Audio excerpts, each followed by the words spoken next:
Sarvodaya public school शिक्षा का नया सवेरा। सर्वोदय पब्लिक स्कूल में हम शिक्षा को एक नई दिशा देते हैं। आधुनिक सुविधाओं और अनुभवी शिक्षकों के साथ हमारा लक्ष्य है बच्चों को एक ऐसा मंच देना जहां वो अपनी क्षमताओं को पहचाने और निखारें। चाहे शिक्षा हो, खेलकूद या सांस्कृतिक गतिविधियां, हर क्षेत्र में उत्कृष्टता हमारा वादा है। यहाँ हर छात्र के सपनों को उड़ान मिलती है और नैतिक मूल्यों के साथ उनका समग्र विकास सुनिश्चित किया जाता है। सर्वोदय पब्लिक स्कूल ज्ञान, संस्कार और सफलता का संगम। आज ही पंजीकरण करें और बेहतर भविष्य की ओर कदम बढ़ाएं। प्रेरणादायक वातावरण, शिक्षा और संस्कार का अद्भुत संगम।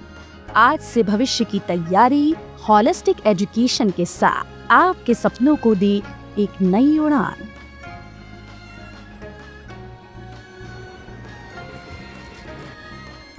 हेल्थ कॉर्नर विश्वास का दूसरा नाम।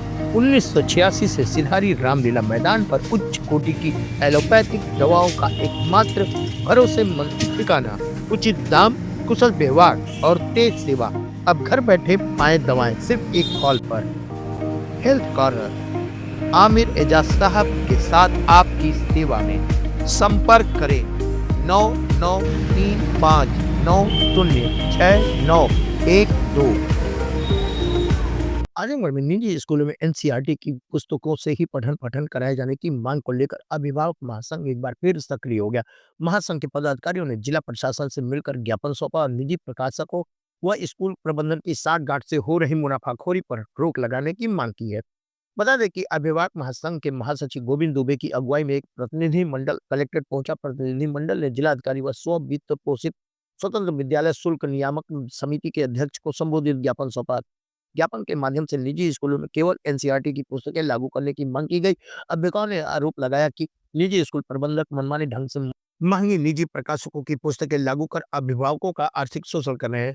प्रदेश अध्यक्ष युधिष्ठिर दुबे ने बताया कि प्रदेश भर में निजी विद्यालयों व प्रकाशकों की गठजोड़ से एक मुनाफाखोरी तंत्र विकसित हो गया है, जिससे आजमगढ़ के अभिभावक भी प्रभावित है। समाज सेवी गोविंद दुबे ने आरोप लगाया कि कुछ स्कूल प्रबंधन अपने पसंदीदा प्रकाशकों की महंगी किताबें लागू कराकर अभिभावकों को मजबूर कर रहे हैं। वहीं समाज सेवी विवेक पांडे व विनीत सिंह रिसू ने कहा कि एनसीईआरटी की तुलना में निजी प्रकाशकों की किताबें 4 से 5 गुना महंगी होती है और ऐसे में जिला प्रशासन को हस्तक्षेप कर एनसीईआरटी की पुस्तकों से पठन पाठन अनिवार्य कराना चाहिए। इस मौके पर अरूप चौरसिया, आलोक कुमार पाठक, दीप चौरसिया, अजय राय, आकाश शर्मा, अनूप गौड़, सतीश कुमार सिंह, सुरेंद्र उपाध्याय, सुजीत मिश्रा, अंजलि मिश्रा, अरविंद कुमार पांडे, अरविंद पांडे, अजय नारायण पाठक, रविंद्र कुमार, शशिबिंद शर्मा, देवनाथ सिंह, ज्योति प्रकाश श्रीवास्तव, विनीत सिंह रिसू, राजू सोनी, विवेक कुमार पांडे, अनिल तिवारी, भानु सिंह, अनिल वर्मा समेत कई अभिभावक मौजूद रहे।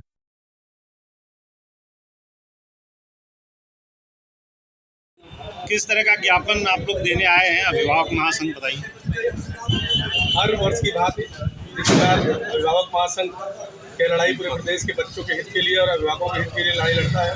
पुनः कई बार अभिभावकों की शिकायतें इस सत्र में भी आना शुरू हो गई कि किताबों से लेके ड्रेस से लेके ये लूट का बाजार फिर से गर्म हो गया, क्योंकि फिर से नया सत्र शुरू होने वाला है। कई विद्यालय जनपद में लगभग आधी से ज़्यादा फीस बढ़ा दी है। तो इन सब चीज़ों को लेके आज हम आजमगढ़ जनपद में जिलाधिकारी के समक्ष संगठन के लोग और आजमगढ़ जनपद के आम अभिभावक हम लोग एक साथ जिलाधिकारी को ये ज्ञापन देने के लिए आए हैं कि जो मुनाफाखोरी का बिजनेस इन लोगों ने शुरू किया है, जो कि हमारे संविधान में अनीति है। संविधान कहता है शिक्षा निःशुल्क है, तो निःशुल्क शिक्षा की बात ही खत्म। यहाँ तो शिक्षा टोटल व्यवसाय पे आधारित कर दी गई है निजी विद्यालयों द्वारा। सिर्फ अब मुझे लगता है बचा है आटा, चावल, गेहूँ, अचार, नमक, तेल विद्यालय वालों को बेचना। और अब अगला कदम उनका यही होगा, क्योंकि जूते तक पहुँच चुके हैं, सर से टोपी से लेकर जूते तक पहुँच चुके हैं कि ये सब कुछ हमारे यहाँ से परचेज करना है। अब सिर्फ बच्चे के स्वास्थ्य का हवाला देके अब वो राशन और रोटी, चावल, दाल ये सब बेचने का काम करेंगे, क्योंकि हमारे विद्यालय की रोटी और चावल और अनाज खाएगा बच्चा तो आपका स्वस्थ होगा। व्यवसाय का लेवल विद्यालय वालों का ये आ चुका है। तो आज इसी के खिलाफ जिलाधिकारी को ज्ञापन देके प्रदेश सरकार तक ये सूचना देने का काम करने जा रहे हैं हम लोग। और अगर इस व्यवस्था पे अगर अमल नहीं होता है तो फिर आगे एक बड़े आंदोलन की तरफ हम लोग अग्रसर होंगे। जब एडमिशन का सत्र आता है तभी संगठन दिखाई देता है, उसके बाद पूरे साल गायब रहता है, क्या किस तरह से? संगठन अपना काम करता रहता है, क्योंकि इस समय शिकायतें ज़्यादा आती हैं। जब अभिभावकों पे एक मोटे बजट का बोझ होता है तो उनको लगता है साल जैसे फीस हमने जमा की, फिर एक साल बीतता है, क्योंकि री एडमिशन हुआ, चाहे री एडमिशन के नाम पे तमाम नए नए नाम डाल दिए जाते हैं, तो उनसे अभिभावक जब पीड़ित होता है फिर एक साल बाद तो हमारा दरवाज़ा खटखटाता है, फिर हम मुखर होकर तब दिखते हैं आपको। अन्यथा हम संगठन के लिए हम लोग बैठ के और वो एक प्रवास के तौर पे काम करते हैं, ये उजागर करने वाली चीज़ नहीं होती। असर दिखाई देता है आप लोगों की आवाज़ उठाने का? क्या लगता है विद्यालय अगर में ये किताबें अगर NCERT की लागू हो जाती हैं? नहीं, कमोबेश लागू हुई है, लेकिन इसको 100% लागू करने से हमारे जनता पे, हमारे अभिभावकों पे एक बड़ा बोझ कम होगा, जो कि आज उनकी मोटी गाढ़ी कमाई का हिस्सा इन मनमाने तरह से इन लुटेरों के पास जा रहा है, उससे वो वंचित होंगे और बच्चों के मानसिक स्तर पे भी इसका प्रभाव पड़ेगा, क्योंकि बच्चे जानते हैं कि हमको बहुत मेहनत से और बहुत मोटी रकम देके पढ़ाया जा रहा है, तो उसका भी शिक्षा पे एक बड़ा बुरा इफेक्ट पड़ता है।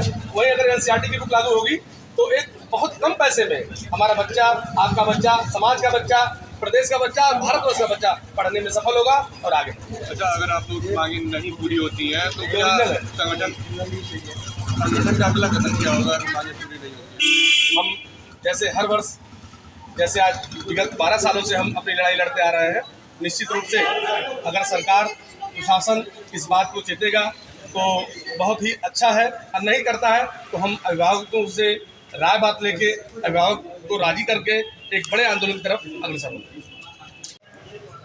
विगत कई वर्षों में पूरे प्रदेश या पूरे देश में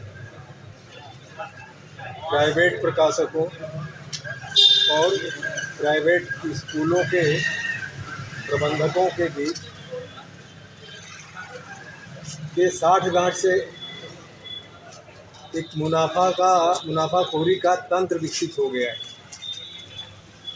और अपना जनपद भी उससे अछूता नहीं है।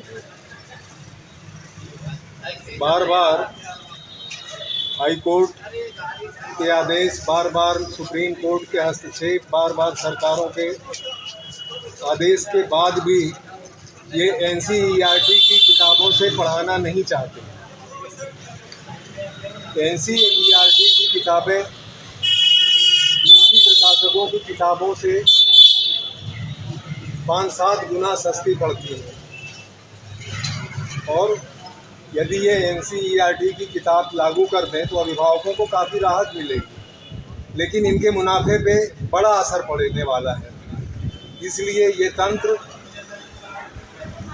इस बात को हमेशा नकार देता है। तो हम लोग आज जनपद आजमगढ़ में जिला अध्यक्ष से मिलकर उनसे मांग करेंगे कि न्याय हित में, अभिभावकों के हित में, बच्चों के हित में प्रशासनिक हस्तक्षेप हो और NCERT की किताबों से ही शिक्षा दीक्षा दी जाए ताकि अभिभावकों को राहत मिले, क्योंकि NCERT की किताबें काफ़ी सस्ती हैं प्राइवेट प्रकाशकों की अपेक्षा। अभी कल हमने देखा जो बच्चे नर्सरी में नया एडमिशन ले रहे हैं वो अभी ABCD सीखने वाले हैं, क ख आ पढ़ने वाले हैं, उनके लिए किताबों का एक पैकेट है, पूरा पैकेज है जिसकी कीमत 3500 रुपये है। और ये किसी निजी विद्यालय का हाल नहीं है, प्रदेश भर के निजी विद्यालयों का यही हाल है कि नर्सरी में भी 8 से 10 किताबें खरीदनी हैं जबरदस्ती। क्या कारण है कि अभिभावक महासंघ बार बार इन बातों को उठाता है, लेकिन ये शिक्षा नीति, नई शिक्षा नीति के बाद भी चीज़ें लागू नहीं हो पा रही हैं? राजनीतिक इच्छा शक्ति का अभाव है। आपने अध्यक्ष का उल्लेख किया कि हम अध्यक्ष से मिलें, किस अध्यक्ष से मिल रहे हैं? जिला अधिकारी से मिलने जिला अधिकारी से बात की हमने, गलती से जिला अध्यक्ष, मैंने जिला अध्यक्ष कहा था क्या? अच्छा, कोई नहीं, जिला अधिकारी से मिलने आया ना हम लोग, उन्होंने